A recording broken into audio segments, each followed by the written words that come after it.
तो पिछली वीडियो में हमने देखा था कि गिट और गिटहब कैसे काम करता है।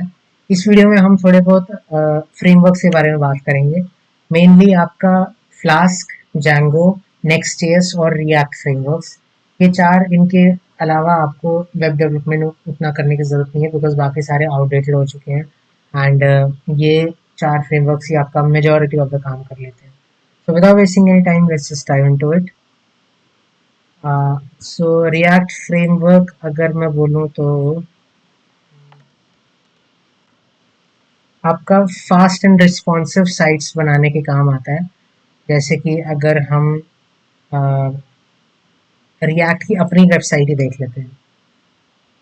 ये पूरी साइट रिएक्ट में बनी है। तो आपने देखा कि इतने सारे एलिमेंट्स इतनी जल्दी कैसे लोड हो गए। तो ये रिएक्ट की वजह से ही है।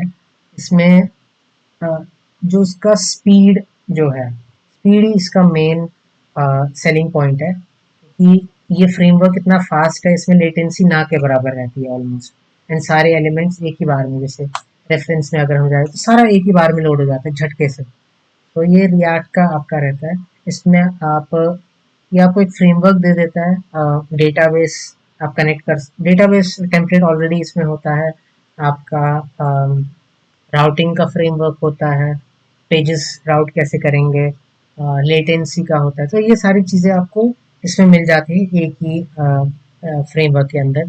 तो इसका एक लिखने का मेजॉरिटी जो तरीका है वो जावास्क्रिप्ट में लिखी जाती है, उसका आप सिंटैक्स देख सकते हो। अदरवाइज इस पे हम कुछ प्रोजेक्ट्स करेंगे साइबर सिक्योरिटी में, जो कि आगे मैं दिखाऊंगा। बाकी इसमें उतना डीप डाइव करने की ज़रूरत नहीं है। राइट।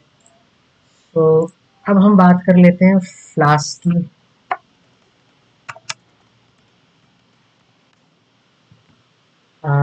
फ्लास्क अगर सिंपल भाषा में बोलूँ तो आ, आपके जो पाइथन लैंग्वेज है उसको HTML CSS इन सब के साथ जोड़ लेता है। राइट। सो आपका जो लॉजिक एंड डेटाबेस वगैरह है वो सारा पाइथन में चलता है। एंड फ्रंट एंड जो है वो आपका HTML CSS में। जैसे फ्लास्क की वेबसाइट ही है अभी यहाँ पे, ये सारा आप जो देख रहे हो इसका डेटाबेस सारा पाइथन में बना हुआ है। बिकॉज अगर ये अपनी साइट पे फ्लास्क यूज़ नहीं करेंगे तो फिर क्या ही फायदा फिर। राइट। तो या इसमें आपको CSS इन्होंने उतना दिखाया नहीं है बिकॉज ये शायद यही दिखाने की कोशिश कर रहे हैं कि ये इसमें सारा पाइथन डेटाबेस में बनाया हुआ है। तो इसमें आपको बनी बनाई चीज़ें मिलती नहीं है। ये फ्रेमवर्क तो है बट इसमें आपको बहुत सारी चीज़ें ग्राउंड अप बिल्ड करनी पड़ती हैं। राउटिंग बनानी पड़ती है, डेटाबेस सेटअप करना पड़ता है, सब कुछ ग्राउंड अप रिबिल्ड करना पड़ता है। राइट। अगर आप चाहते हो कि ये आपको ग्राउंड अप बिल्ड ना करना पड़े एंड ये आपके पास ऑलरेडी रहे for Python and HTML to work together, और आपको ऑलरेडी एक फ्रेमवर्क स्ट्रक्चर मिल जाए जिसको आपको बस एडिट करना पड़े, तो उसके लिए आता है framework Django। Right. Django framework। So, yeah, जैसे यहाँ पे लिखा है, free open source Python based web framework that facilitates rapid development of secure and scalable web application. Right. Django की साइट पे अगर हम जाते हैं, ये भी आपको थोड़ी बहुत फास्ट मिल जाएगी। ये बेसिकली सारा पाइथन पे चलता है, लाइब्रेरीज पे। जो भी आपका Django में आप डिप्लॉय करते हो, दैट उसकी latency is majorly based on कि आपकी लाइब्रेरी कितनी फास्ट है, कितनी स्ट्रांग है। राइट। तो या ये एक बेटर वे है पाइथन को HTML कोड के साथ लिखने का। देन अगर आप चाहते हो कि पाइथन ही मैं जावास्क्रिप्ट को यूज़ करके ही या फिर रस्ट वगैरह को यूज़ करके अपनी साइट्स डेवलप करूँ एंड पेमेंट्स इंटीग्रेट वगैरह करूँ, तो fastest way, shortest way and the quickest responsive website designs to build all that आपका आ जाता है नेक्स्ट.जेएस। नेक्स्ट.जेएस एंड एक और अभी नया फ्रेमवर्क निकला है नेक्स्ट.जेएस के साथ ही। मैं उसके बारे में बताऊंगा बट अभी के लिए हम नेक्स्ट.जेएस देख लेते हैं।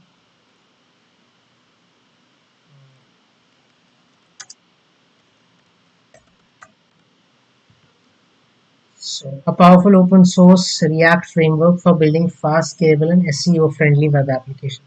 इसका मेन सेलिंग पॉइंट ही SEO फ्रेंडली है Next.js का। और ये बहुत रैपिड फास्ट वेबसाइट्स होती हैं, बड़े बड़े एलिमेंट्स जल्दी से लोड हो जाते हैं यहाँ पे। ठीक है, कुछ लेटेंसी नहीं रहती। SEO में बहुत अच्छे इनके बैकलिंक्स बहुत अच्छे होते हैं जो नेक्स्ट फ्रेमवर्क में वेबसाइट्स बनती हैं। तो जो भी अगर आप साइट डिप्लॉय करोगे, उस साइट को सर्च करोगे, तो वो चांसेस ज़्यादा है कि आपकी वो साइट पहले दिखाई देगी लोगों को नेक्स्ट फ्रेमवर्क में अगर वो बनाओगे। तो या ये 4 फ्रेमवर्क्स हैं, react, flask, Django and Next.js, जो आपकी मोस्टली वेब डेवलपमेंट जर्नी में आपको बहुत फ़ायदा देंगे। बाकी सारे आउटडेटेड हो चुके हैं, उनमें ज़्यादा आपको टाइम वेस्ट करने की ज़रूरत नहीं है। यही 4 एक्सप्लोर कर लो and you will be all set. And payments, database वगैरह सारा इनमें इंटीग्रेटेड रहता है। So yeah, this was all about web development modules. इसके हम कुछ प्रोजेक्ट्स करेंगे आगे। जैसे जैसे हम प्रोग्रेस करेंगे वैसे वैसे इसके हम कुछ प्रोजेक्ट्स बनाएंगे, वो मैं आगे दिखाऊंगा साइबर सिक्योरिटी में हम कैसे यूज़ करेंगे। या अभी के लिए this was all about web development and through out this module अगर आपको कोई भी प्रॉब्लम लग रही हो, कुछ भी समझ नहीं आया हो, या पीपीटीज में भी कुछ समझ नहीं आ रहा हो, या कम्युनिटी जो मैंने बनाई है या फिर कम्युनिटी का में अगर आपको लग रहा है कि उतनी वैल्यू नहीं मिल रही है, I am always open to help you guys. You can ping me up on Instagram handle at pinkfence and my Gmail pinkfence@gmail.com, and I'll be happy to help you guys out. So I will see you guys on next time in the next module. Till then, take care.